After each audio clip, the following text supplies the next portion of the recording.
বাংলাদেশে অবস্থান করেই আন্তর্জাতিক নীল সিনেমা ইন্ডাস্ট্রিতে অন্যতম শীর্ষস্থানে থাকা সেই আলোচিত যুগল মোহাম্মদ আজিম ও বৃষ্টিকে গ্রেফতার করেছে পুলিশের অপরাধ তদন্ত বিভাগ সিআইডি। বান্দরবান জেলার হাজীপাড়া বালাঘাটা এলাকা থেকে তাদের গ্রেফতার করা হয়। এ ঘটনা দেশের চলচ্চিত্র ও সামাজিক মহলে ব্যাপক চাঞ্চল্যের সৃষ্টি করেছে।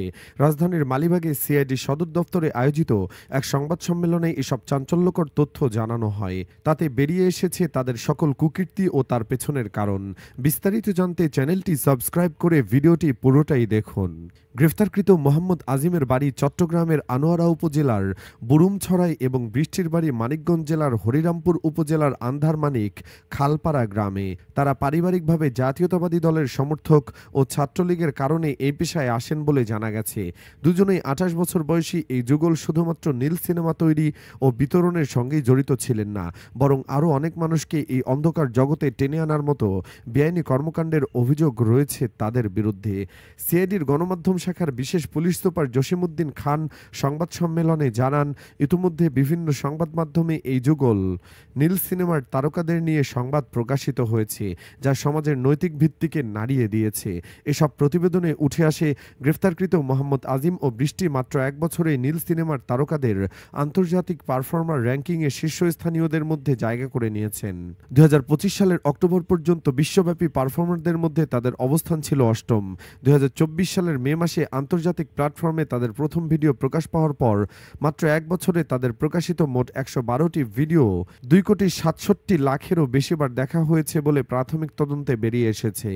আজিম ও বৃষ্টির জীবনের পথ ছিল চরম দারিদ্র্য ও সামাজিক বঞ্চনায় মোড়া। তাদের পরিবার থেকে উঠে আসার গল্পটি যেন অন্ধকার জগতের হাতছানির এক করুণ উপাখ্যান। প্রাথমিক বিদ্যালয়ের গণ্ডি পার হতে না পারা এই যুগল অনলাইনে গড়ে তুলেছিলেন এক বিলাসবহুল জীবনের প্রতিচ্ছবি, যা বাস্তবতার থেকে ছিল যোজন যোজন দূরে। বৃষ্টির জন্ম মানিকগঞ্জ জেলার হরিরামপুর উপজেলার আন্ধারমানিক খালপাড়া গ্রামে। জাতীয় পরিচয়পত্র অনুযায়ী তিনি এই উপজেলারই বাসিন্দা। তবে সিআইডি ওই ঠিকানায় গিয়ে জানতে পারে সেটি ছিল তার প্রথম স্বামীর বাড়ি। তার শ্বশুর নিশ্চিত করেছেন যে বৃষ্টি একসময় তার পুত্রবধূ ছিলেন। তিনি জানান, ৮ বছর আগে বৃষ্টি ওই বাড়ি ছেড়ে চলে যান এবং তারপর আর ফিরে আসেননি। বৃষ্টির বাবার বাড়িটিও একই উপজেলার ভিন্ন একটি গ্রামে। মেয়ের বিষয়ে জানতে চাইলে তার বাবা দ্য ডিসেন্ট, যে গণমাধ্যমে প্রথম এই যুগলকে নিয়ে তদন্ত করে, সেখানে জানান যে তিনি ১ বছর আগেই তার মেয়ের সঙ্গে সব সম্পর্ক ছিন্ন করেছেন এবং তাকে ত্যায্য করেছেন। বৃষ্টির জীবনের এই অংশটি নির্দেশ করে যে একটি সম্পর্ক থেকে বিচ্ছিন্ন হয়ে তিনি কতটা অনিশ্চিত ভবিষ্যতের মুখোমুখি হয়েছিলেন, যেখানে নিজ পরিবারও তাকে পরিত্যাগ করেছিল। অন্যদিকে পুরুষ সদস্য আজিমের জাতীয় পরিচয়পত্র অনুযায়ী তিনি চট্টগ্রামের আনোয়ারা উপজেলায় জন্মগ্রহণ করেন।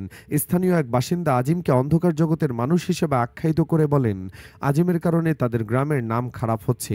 পেশায় অটোরিকশা চালক মোহাম্মদ ফারুক নামের এক প্রতিবেশী জানান, আজিমের পুরো পরিবার বিভিন্ন ধরনের অপরাধের সঙ্গে জড়িত এবং তারা এলাকায় অপরাধী পরিবার হিসেবে পরিচিত। তিনি আরও বলেন, এই ব্যক্তি ছেলে মেয়েদের নিয়ে অনলাইনে ব্যবসা করতেন এবং মাঝে মাঝে মোটরসাইকেলে করে এক মেয়েকে নিয়ে গ্রামে আসতেন। স্থানীয় ব্যবসায়ী মোহাম্মদ মফিজ মন্তব্য করেন, আজিমের বাবা একসময় রিকশা চালাতেন, কিন্তু এখন তাদের আচরণ দেখে মনে হয় যেন তারা কোটি টাকার মালিক। এই মন্তব্যগুলো ইঙ্গিত দেয় যে আজিমের পরিবারের আয়ের উৎস নিয়ে স্থানীয়দের মধ্যে সন্দেহ ছিল এবং তাদের হঠাৎ বিত্তশালী হয়ে ওঠা ভালোভাবে দেখা হয়নি। সিআইডির তদন্তে বেরিয়ে এসেছে, তাদের প্রাথমিক জিজ্ঞাসাবাদে জানা যায় যে তারা একাধিক আন্তর্জাতিক নীল সিনেমা ওয়েবসাইটে ভিডিও আপলোড করতেন। এখানে খোলাখুলি প্রচারণার পাশাপাশি সামাজিক যোগাযোগ মাধ্যম টেলিগ্রাম, ফেসবুক ও ইনস্টাগ্রাম ব্যবহার করেও তারা প্রচারণা চালাতো। এসব প্রচারণায় ইন্ডাস্ট্রিতে যুক্ত হওয়ার জন্য অন্যদেরকে প্রলুব্ধ করে বিভিন্ন বার্তা প্রকাশ করত তারা। আগ্রহী নতুন ক্রিয়েটরদেরকে টেলিগ্রাম চ্যানেলে যুক্ত হওয়ার জন্য নগদ টাকা দেওয়ারও বিজ্ঞাপন দিত তারা। আটকের আগে বৃষ্টি ফেসবুক লাইভে এসে নিজের জীবনের কাহিনী তুলে ধরেন এবং সমাজের একাংশ ও ক্ষমতাশালীদের বিরুদ্ধে গুরুতর অভিযোগ করেন। তার এই বিস্ফোরক বক্তব্যে তিনি দাবি করেন, পরিস্থিতির শিকার হয়ে তিনি এই অন্ধকার জগতে পা রেখেছেন এবং এর জন্য কুত্তালিক নামক প্রতারক ও সমাজের বিচারহীনতা দায়ী। দৈনিক নতুন সময়ের এক প্রতিবেদন অনুযায়ী তানিয়া বৃষ্টির এই ফেসবুক লাইভের বিস্তারিত তুলে ধরা হয়েছে। তানিয়া বৃষ্টি তার লাইভে জানান, মানুষ যখন তার খারাপ দিকগুলো নিয়ে কথা বলে তখন কেউ তার ভালো দিকগুলো দেখতে চান না বা তার খারাপ হওয়ার পেছনের কারণ জানতে চান না। তিনি অভিযোগ করেন, কিছু মোবাইল রিপোর্টার তার সম্পর্কে সঠিক তথ্য না জেনে ফেক নিউজ ছড়াচ্ছেন। এমনকি তার নামে 40,000 ভুয়া আইডি রয়েছে। তিনি বলেন, হ্যাঁ আমি খারাপ, কিন্তু আমি কেন খারাপ হয়েছি সেটা কেউ জানতে চায় না। তানিয়া বৃষ্টির দাবি, তিনি এবং তার স্বামী একটি ভালো কাজের সন্ধানে গিয়ে প্রতারণার শিকার হন। তিনি অভিযোগ করেন কুত্তালিক মানে আওয়ামী লীগ নামক কিছু ব্যক্তি তাদের কাছ থেকে প্রায় ৫ লাখ টাকা হাতিয়ে নেয় একটি পোশাক কারখানায় চাকরির প্রতিশ্রুতি দিয়ে। এই টাকা জোগাড় করতে তাদের আত্মীয় স্বজনের কাছ থেকে ধার নিতে হয়েছে, কিস্তি তুলতে হয়েছে, এমনকি তাদের শখের বাইকটিও বিক্রি করতে হয়েছে।